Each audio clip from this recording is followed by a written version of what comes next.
En 1813, el segundo Congreso General integrado por 1000 diputados designó cónsules por un año a Fulgencio Yegros y al Dr. Francia. ¿Pero qué sabemos del doctor? Nació en 1766. De niño, estudió en el Colegio Real y Seminario San Carlos de Asunción, donde aprendió a leer y a escribir, un poco de matemáticas y latín. A los 15 años, su padre lo envió a Córdoba para que fuera a la universidad y se convirtiera en sacerdote. Al principio, se hospedó en el internado Montserrat, hasta que fue expulsado por negarse a obedecer las reglas y castigos que le eran impuestos. Tiempo después, se graduó de la universidad obteniendo títulos de filosofía y teología. Y fue en esos años que descubrió las lecturas prohibidas de filósofos y enciclopedistas franceses. Además de ser muy inteligente, era ambicioso. En ocasiones, discutía con sus compañeros y los amenazaba con un pequeño puñal del cual nunca se desprendía. El mismo puñal con el que escribió su nombre en uno de los pupitres de la Universidad de Córdoba, reemplazando su apellido original por Francia. Cuando regresó a su provincia, muy capacitado para la época, hablaba latín y francés. Además de tener conocimientos de geografía, historia, ciencias naturales y derecho, empezó a dictar cátedras en el Colegio San Carlos, para luego dedicarse a ser uno de los mejores abogados de la época. Posteriormente, ocupó varios cargos políticos en la sociedad, hasta 1809, donde fue electo alcalde ordinario de primer voto y diputado interino del Real Consulado. Ahí empezó a mostrar las primeras señales de sus ideas independentistas, diciendo en ocasiones que la provincia de Paraguay no debía obedecer al gobierno español, y haciendo todo lo posible para no vincularse con porteñistas. También durante la Revolución de Independencia, cuando los oficiales Ignacio Iturbe y Pedro Juan Caballero tomaron el cuartel general, la conducción del golpe cayó sobre él, y existen documentos que los indican como uno de los artífices de la gesta.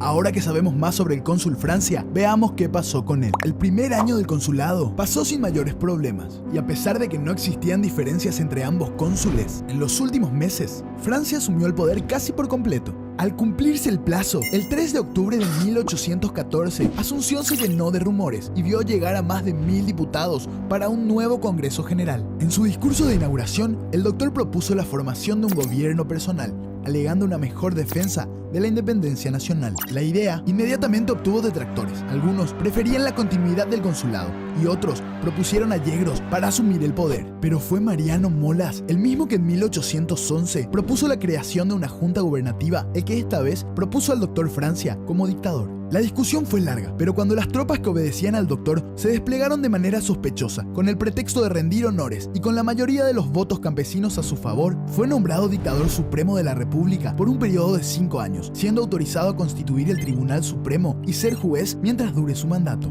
En las semanas siguientes, las protestas por la exclusión de Yegros terminaron desatando una serie de muertes que al cabo de 2 meses terminarían otorgándole el control total del ejército. Cabe resaltar que muy pocas personas conocían en aquel momento el verdadero significado de la palabra dictadura. Quizá nadie fuera de Asunción. En sus primeros años puso en marcha su plan de defensa de la independencia nacional, impulsando medidas políticas y económicas. Primero, reiteró la prohibición de sacar oro y plata del país y estableció impuestos del 8% a todos los productos que venían del exterior. En ese momento, Buenos Aires invitó al Paraguay a un congreso de provincias a realizarse en Tucumán. El Paraguay no respondió. Los religiosos paraguayos cortaron toda comunicación con la Iglesia Católica por orden del dictador y se convirtieron en funcionarios públicos. Luego de conflictos con Artigas y tras una nueva invitación de Buenos Aires, en 1816 convocó a un congreso extraordinario antes de terminar su periodo, donde fue nombrado dictador perpetuo de la República del Paraguay. Esto significaba que gobernaría hasta su muerte.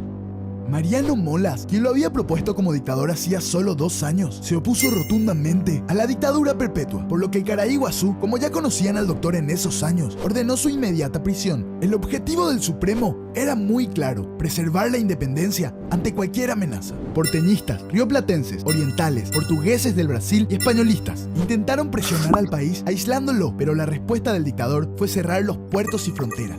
El Paraguay quedó encerrado. No entraban ni salían personas, alimentos, periódicos, libros, cartas o productos sin su autorización. Quitó tierras a los latifundistas para entregárselas a los campesinos. Hizo la educación primaria obligatoria y construyó las primeras fortalezas para la defensa nacional. A causa de estas medidas, la forma de vida de la población empezó a cambiar y, obligados por la necesidad a sustentarse solos, generaron un enorme desarrollo de industrias nacionales. 1820, un año marcado en la historia del Paraguay por 2 razones. Primero, porque Gervasio Artigas se presentó en la frontera pidiendo asilo y el dictador se lo concedió, siendo la primera vez en la historia de América Latina que se conoce la figura del asilo político.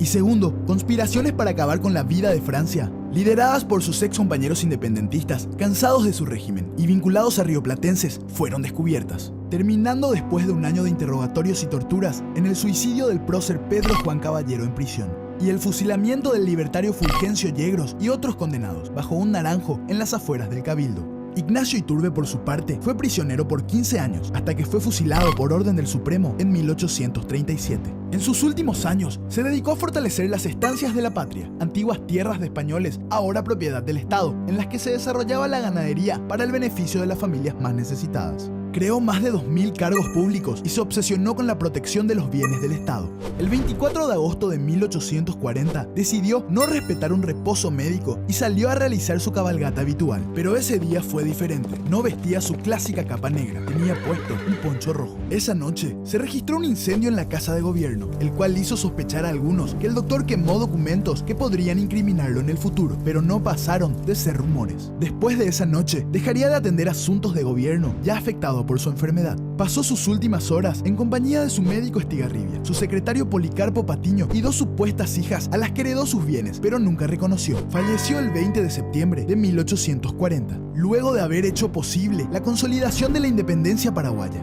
la cual no hubiera subsistido a las turbulencias políticas de aquel continente sin las decisiones y determinaciones del doctor José Gaspar Rodríguez de Francia, el héroe civil más grande de América.